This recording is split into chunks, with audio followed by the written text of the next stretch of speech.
Good morning. તો આપણે ત્રિકોણમિતીય વિધેયો સાઇન, કોસ, ટેન, કોટ, સેક, કોસેક વિશે આપણે સામાન્ય સમજ મેળવી લીધી. હવે આપણે વિધેયોના એકબીજા સાથેના સંબંધ આપણે જોઈએ. એટલે કે એક વિધેય તમને આપેલું હોય તો એના ઉપરથી બીજા વિધેયમાં કઈ રીતના જઈ શકાય, એના માટેના આપણે અહીંયા હેડિંગ આપણે આપેલું જ છે તમારી ટેક્સ્ટ બુકની અંદર, ત્રિકોણમિતીય ગુણોત્તર વિશે નિત્યસમ. બરાબર. તો આની સાબિતી તમે આપી શકો. સાબિતી કંઈ અઘરી નથી અને પૂછાતી પણ નથી. તમને માત્ર સૂત્ર જ યાદ રાખવાનું હોય. છતાં બધું સાબિતી જોતી હોય તો અહીંયા ખાલી 2 સ્ટેપમાં સાબિતી આપી દીધી છે. બરાબર. સાઇન બરાબર અહીંયા ત્રિકોણ અહીંયા આપેલું એક ત્રિકોણ હોય તો સાઇન બરાબર શું થાય? ખૂણાની પાસેની બાજુ એના છેદમાં કર્ણ, ખૂણાની પાસેની બાજુ AB એના છેદમાં કર્ણ એટલે BC. એવી રીતના કોસ એટલે ખૂણાની સામેની બાજુનું છેદમાં કર્ણ, સામેની બાજુ એટલે AC એના છેદમાં કર્ણ એટલે BC. હવે તો એ કે ટેન એટલે શું થાય? તો એ કે સૂત્રમાં આપણે કીધું છે ટેન થીટા બરાબર sine theta by cos theta. તો બંને બાજુઓને આપણે તો ટેન થીટાનું સૂત્ર આપણે સાબિત કરવાનું કીધું હોય તો આ ટેન થીટા બરાબર શું થાય? Sine theta by cos theta. હવે સાઇન થીટા બરાબર AB by BC, cos theta બરાબર AC બાય BC. વેલ્યુ આપણે અહીંયા મૂકીએ તો AB બાય AC. બરાબર. તો ટેન થીટા બરાબર શું થાય? તો કે સામેનીના છેદમાં પાસેનીના છેદમાં સામેની બાજુ. બરાબર. એટલે કે ABના છેદમાં AC. બરાબર. તો એના બરાબર આપણે આ મળે તો આપણે કહી શકાય કે ટેન થીટા બરાબર sine theta by cos theta. તો સાઇન થીટા એટલે AB by BC into cos theta એટલે આપણે આના છેદમાં લખીએ તો છેદનો છેદ ઉલટાઈ જાય એટલે અહીં ACના છેદમાં BC છે તો એ BCના છેદમાં AC થઈ જાય. એટલે કે BC cancel, AB by BC આવે તો આપણે જોઈ શકાય કે ભાઈ ટેન થીટા બરાબર AB બાય AC છે. તો આપણે BC કેન્સલ થાય તો AB બાય AC મળી જાય. તો આપણે એવું કહી શકાય કે આપણો પ્રમેય સાબિત થઈ ગયો. બરાબર. એટલે કે ટેન થીટા બરાબર સાઇન થીટા એના છેદમાં કોસ થીટા લખી શકાય. અને અહીંથી આમ સાદુરૂપ ન આપવું હોય ઉડાડવાનું તો એમાંય કહી શકાય કે AB બાય BC એટલે સાઇન થીટા થાય. અને આને ઉલટાવી નાખવું એટલે કે ACના છેદમાં BCને હું છેદમાં લખું એટલે કે 1 પણ લખી શકાય. છેદનો છેદ અંશમાં જાય તો બરાબર, છેદનો છેદ અંશમાં જાય એટલે 1ના છેદમાં કોસ થીટા લખી શકાય. હવે સાઇન થીટા ઇન્ટુ 1 પણ કોસ થીટા એટલે કે sine theta by cos theta. તો આપણું સાબિત થઈ ગયું. સાબિતીની તમને કાંઈ જરૂર નથી, પૂછાતી પણ નથી, પણ એટલી સમજણ માટે તમને કરાવું છું. બરાબર. સાબિતીની કંઈ જરૂર નથી, તમે તમારી રીતના પણ સાબિત કરી શકો.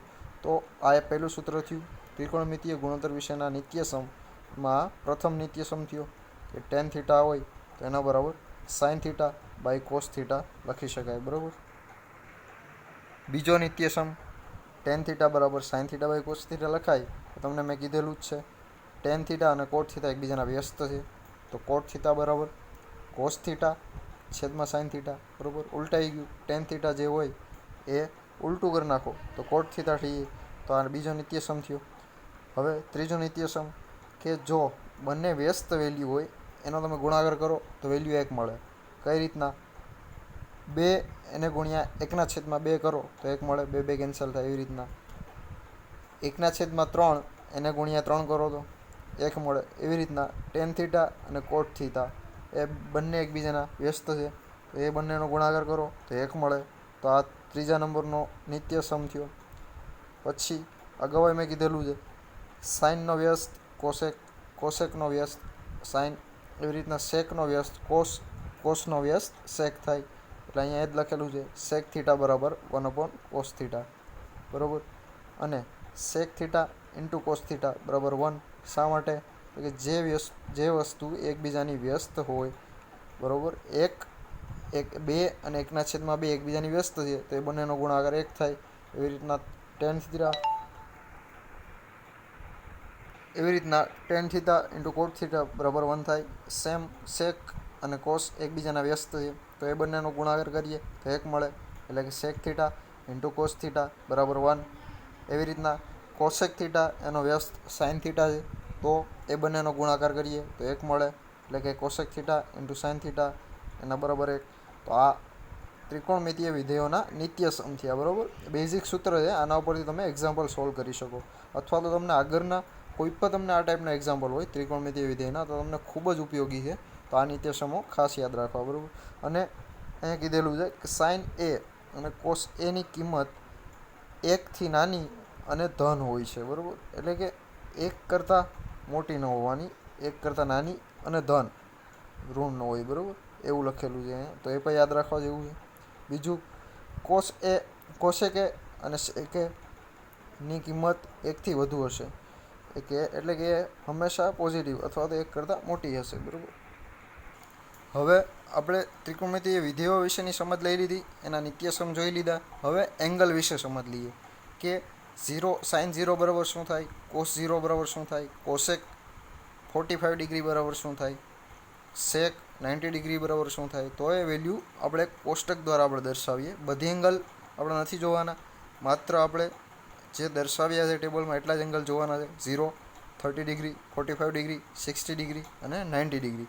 કેમ કે આટલા એંગલ જ તમને એક્ઝામ્પલ સોલ્વ કરવા માટે પૂછાશે. એના સિવાયના એંગલ આગળના તમે અભ્યાસ કરશો એમાં આવશે, પણ અત્યારે તમને એ વધારેના એંગલ આવશે નહીં, તો તમે અત્યારે એટલા જ એંગલ લેશો.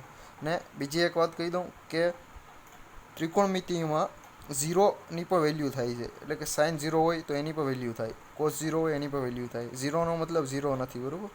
તો જોઈએ આપણે કે અહીંયા તમને કોઈ વિધેય આપેલા હોય, અહીંયા વિધેય તમને આપેલા છે સાઇન એ એટલે એંગલ, થીટા લ્યો તોય ચાલે, સાઇન થીટા, કોસ થીટા. એ રીતના એ એંગલ છે, સાઇન એ, કોસે, ટેન એ, કોસેકે, સેકે અને કોટે. તો આ બધાની 0 એંગલ હોય, 30 ડિગ્રી હોય, 45 ડિગ્રી હોય, 60 ડિગ્રી હોય, 90 ડિગ્રી હોય, એટલે કે એટલા એંગલ હોય ત્યારે આ વિધેયોની વેલ્યુ શું થાય એના માટેનો કોષ્ટક છે. આ હંમેશા યાદ રાખવાનો, કેમ કે આના ઉપરથી જ એક્ઝામ્પલ થશે અને તમને આગળના કોઈ પણ ચેપ્ટરમાં ખૂબ જ ઉપયોગી થશે, બરાબર. આના સિવાયના ચેપ્ટરમાં ઉપયોગી થાય, એટલે આ એંગલનો કોષ્ટક ખાસ યાદ રાખો. એટલે કે સાઇન 0 હોય ત્યારે વેલ્યુ 0 થાય, સાઇન 30 ડિગ્રી હોય ત્યારે વેલ્યુ 1/2 થાય, સાઇન 45 ડિગ્રી હોય ત્યારે વેલ્યુ 1/√2 લેવાની, સાઇન 60 ડિગ્રી હોય ત્યારે વેલ્યુ √3/2 લેવાની, બરાબર. સાઇન 90 ડિગ્રી હોય ત્યારે વેલ્યુ 1 લેવાની. હવે આ બધી વેલ્યુ એંગલની છે, એટલે કે જ્યારે તમે સાઇન એની જગ્યાએ 0 મૂકો, એની જગ્યાએ 30 મૂકો, એટલે એ બરાબર તમે અલગ અલગ વેલ્યુ લ્યો ત્યારે તમને આ વેલ્યુ મળે છે, બરાબર. હવે સાઇનની જે વેલ્યુ મળી એને તમે ઉલટાવી નાખો, બરાબર. 0થી 0, 1/2, 1/√2, √3/2, 1, એને 1થી લખવાય આખો ઉલટા ક્રમમાં લખી નાખો તો એ કોસની થઈ જાય, બરાબર. એક લાઈન તમારી પાસે હોય તો બીજી બધી જ લાઈન તમને મળી જશે. કઈ રીતના? તો કે આને ઉલટી રીતના લખો. 0 હોય, કોસ 0 હોય ત્યારે 1, કોસ 30 ડિગ્રી હોય ત્યારે √3/2, કોસ 45 હોય ત્યારે 1/√2, કોસ 60 ડિગ્રી હોય ત્યારે 1/2 અને કોસ 0 હોય ત્યારે 0. એટલે કે સાઇનના જે એંગલનો ક્રમ મેળવો હતો એ ક્રમને તમે ઉલટાવી નાખો તો તમને કોસના એંગલનો ક્રમ મળી જાય, બરાબર. હવે ટેન યાદ ન રહી તો કાંઈ વાંધો નહીં, ટેન થીટાનું સૂત્ર તમને યાદ જ છે, sine theta by cos theta. તો તમે ટેન 0 લ્યો ત્યારે સાઇન 0 છેદમાં કોસ 0 લ્યો તો તમને ટેન 0ની વેલ્યુ મળી જાય. સાઇન 0 એટલે 0, કોસ 0 એટલે 1, 0ને કોઈ પણ વડે ભાગો એટલે 0 થાય, બરાબર.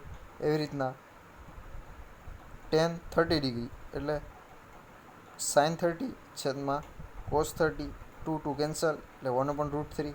એવી રીતના ટેન થીટા એટલે કે ટેન એની બધી વેલ્યુ તમે મેળવી શકો સાઇન બાય કોસ કરીને, બરાબર. અહીંયા અવ્યાખ્યાયિત છે તો એ જોઈએ આપણે કે અવ્યાખ્યાયિત ક્યારે આવે કે કોઈ પણ વસ્તુ હોય એને તમે 0 વડે ભાગો તો કોઈ પણ વેલ્યુ મળવાની નથી, અશક્ય, બરાબર. 0ને કોઈ પણ સંખ્યા વડે ભાગો તો 0 જ આવે, પણ કોઈ પણ સંખ્યાને પછી એ મોટી હોય કે ગમે એટલી નાની હોય, 1 હોય કે 9 હોય, 1 હોય કે 9 હોય, એને 0 વડે ભાંગો તો કોઈ પણ કાંઈક તો રહેવાનું જ, બરાબર. 0 તો સાવ આવવાનું જ નથી, એટલે એને આપણે વ્યાખ્યાયિત ન કરી શકીએ, તો એને આપણે અવ્યાખ્યાયિત કહી શકાય અથવા તો ઇન્ફિનિટી વડે એને દર્શાવી શકાય. તો આ અવ્યાખ્યાયિત કઈ રીતના આવે? ટેન 90 ડિગ્રી, તો ટેન 90 ડિગ્રીની આપણે વેલ્યુ મેળવીએ તો સાઇન 90 ડિગ્રી છેદમાં કોસ 90 ડિગ્રી બરાબર ટેન 90 ડિગ્રી થાય.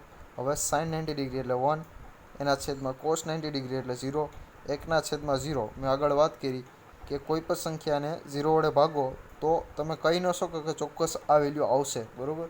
તમે વ્યાખ્યાયિત ન કરી શકો તો એને અવ્યાખ્યાયિત અથવા તો ઇન્ફિનિટી વડે એટલે કે આવા સિમ્બોલમાં તમે દર્શાવી શકો, બરાબર, ઇન્ફિનિટી ઉલટા આછડા વડે. એવી રીતે તમે ઘણી બધી વેલ્યુ મેળવી શકો. હવે અવ્યાખ્યાયિત કઈ રીતના કે તમારી પાસે કોઈ પથ્થરનો ટુકડો હોય, એને તમે ભાગો તો તમારા હાથમાં કંઈક ને કંઈક તો વધવાનું, બરાબર. એવું તો નથી કે કાંઈ ન વધે ત્યાં સુધી તમે ટુકડા કરો તોય તમારા હાથમાં એક રજકણ તો રહેવાનું. તો કોઈ પણ વસ્તુ હોય એના તમે 0 ભાગ કરવાની કોશિશ કરો તો 0 ભાગ થવાના નથી, બરાબર. મતલબ કે કંઈક તો રહેવાનું. તો આ વસ્તુ હોય એને તમારે મેથેમેટિકલી દર્શાવવું હોય તો કઈ રીતના દર્શાવાય, તો એને ઇન્ફિનિટી વડે દર્શાવી શકાય અથવા અવ્યાખ્યાયિત એવી રીતના તમે લખીને પણ દર્શાવી શકો. તો આ વેલ્યુ થઈ સાઇન, કોસ અને ટેનની. હવે કોસેક એટલે સાઇનનો વ્યસ્ત થયો, બરાબર. તો 1/sin કરી નાખો એટલે કે કોસેક 0 જોતું હોય તો 1/sin 0 કરો તો મળી જાય. એવી રીતના કોસેક 30 ડિગ્રી જોતું હોય તો 1/sin 30 ડિગ્રી કરો તો એ મળી જાય. એવી રીતના આ લાઈન મળી જાય.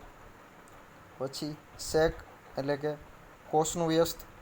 હવે સેક 0 ડિગ્રી એટલે કે એને વ્યસ્ત કરી નાખો એટલે કે 1/cos 0 ડિગ્રી તો 1/cos 0 એટલે 1 1/1 એટલે 1. એવી રીતના બધી વેલ્યુ મળી જાય. કોટ એટલે કે ટેનનું વ્યસ્ત કરો તો એ મળી જાય એટલે કે 0ને 0નો વ્યસ્ત કરો એટલે કે 1/0 કરો તો અવ્યાખ્યાયિત કીધું ને મેં કે કોઈ વસ્તુના 0 ભાગ ન થઈ શકે એટલે એને દર્શાવવા માટે અવ્યાખ્યાયિત વડે લખાય અથવા તો ઇન્ફિનિટી વડે દર્શાવાય. એટલે કે કોટ એટલે ટેનનો વ્યસ્ત કરો તોય મળી જાય અથવા કોટ એટલે કોસ બાય સાઇન એટલે કે 1/, cos 0 જોતું હોય, કોટ 0 જોતું હોય, cos 0 એના છેદમાં sin 0 કરો તો મળી જાય. એવી રીતના બધા એંગલ મળી જાય, બરાબર. તો તમારે અત્યારે એ વસ્તુ જોવાની છે કે આ કોષ્ટકની અંદર તમારે કોઈ પણ વિધેય હોય, ત્રિકોણમિતીય વિધેય 6 વિધેયમાંથી કોઈ પણ વિધેય હોય અને એના એંગલ 0, 30, 45, 60 અને 90 એટલા એંગલ આપેલા હોય તો એ માટેની વેલ્યુ તમારે ખાસ યાદ રાખવી પડશે. તો આ કોષ્ટક જોઈ લ્યો એટલે તમને એના ઉપરથી ખ્યાલ આવી જશે. યાદ ન રહી તો મેં તમને ટ્રીક શીખવાડી છે, એ રીતના યાદ કરો. ફક્ત સાઇન જ તમારે યાદ રાખવાનું, એના ઉપરથી બધા વિધેય તમને યાદ રહી જાય. સાઇન આવડતું હોય તો એને ઉલટા ક્રમમાં લખો તો કોસના એંગલની વેલ્યુ મળે. સાઇન અને કોસ આવડી ગયું તો સાઇનના છેદમાં કોસ કરો તો ટેનની મળી જાય. ટેન આવડતું હોય તો ટેનનું વ્યસ્ત કરો, 1/છેદમાં કરો તો કોટ મળી જાય. કોસેક જોતું હોય તો સાઇનનું વ્યસ્ત, સેક જોતું હોય તો કોસનું વ્યસ્ત. તો આ રીતના તમે અલગ અલગ એંગલ, અલગ અલગ ત્રિકોણમિતીય વિધેયના અલગ અલગ એંગલની વેલ્યુ મેળવી શકો. તો તમારે અત્યારે એટલા એંગલ જ પૂછાય છે તો ખાસ યાદ રાખી લેવા, બરાબર.